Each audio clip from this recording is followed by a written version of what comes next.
আমরা সাধারণ মানুষ কী করে নিরাপত্তা থাকবে, সাধারণ মানুষ কী করে ভালো থাকবে, এটাই আমাদের মোটো।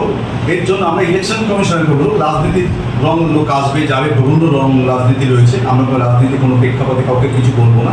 আমরা যে কোনো জায়গায় দেখেছি হিন্দুরা যেমন আক্রান্ত হয়েছে, এবং ইলেকশন কমিশনার যদি সেই আক্রান্তের যদি যেমন ইন্স্যুরেন্স করলে যেমন তার একটা মেয়াদ আছে, এই ভোট করলেও তার জন্য মেয়াদ পাওয়া যায়, তার জন্য শারীরিক কিছু পাওয়া যায়। যেমন আগের বারে 16,000-এর উপরে এখন পেন্ডিং কেস আছে, 600 পেন্ডিং আছে।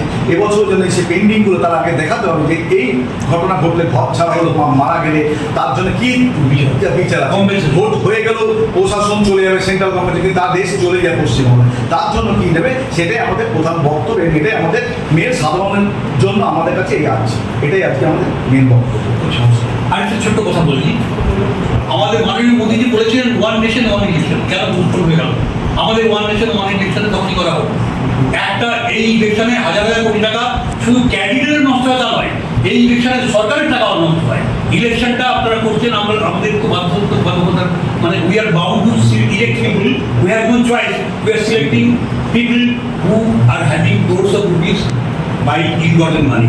ইনস্টিটিউশনগুলোকে এভাবে একটা জুডিশিয়ারি একটা ইনস্টিটিউশন, তারপরে এই যে ইনস্টিটিউশনগুলো ডাইভিশন হচ্ছে, গভর্নরের একটা পোস্ট ইনস্টিটিউশন, সেগুলো ডাইভিশন আপনারা জানেন কি হয়েছে, বলছেন তবে কি হয়েছে, ওরে বাবা আমি তো জানো না, আমরা এরকম করার নাটক করা হয়েছে। যাকে আমরা কিন্তু সাম্প্রদায়িক নই, কোনো মুসলমান প্রধান কোনো রাজনৈতিক উদ্দেশ্য নেই।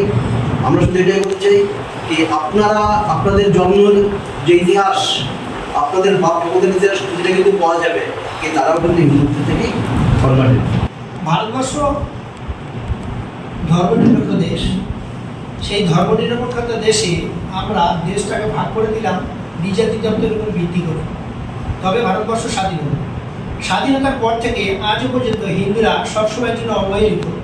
তারা ভোট দেবে, আর সংখ্যালঘুরা যেখানে বড় হয়ে বলবে, হুমায়ুন কবিরের মতো বলবে যে আমরা এত হয়েছি, আমরা ভাসিয়ে দেবো।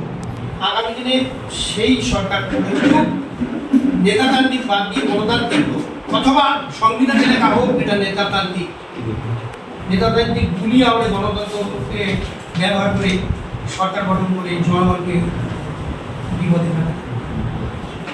আমি একটা মুখ্য বক্তব্য রাখতে চাই। আমরা বহু বছর ধরে কাজ করছি।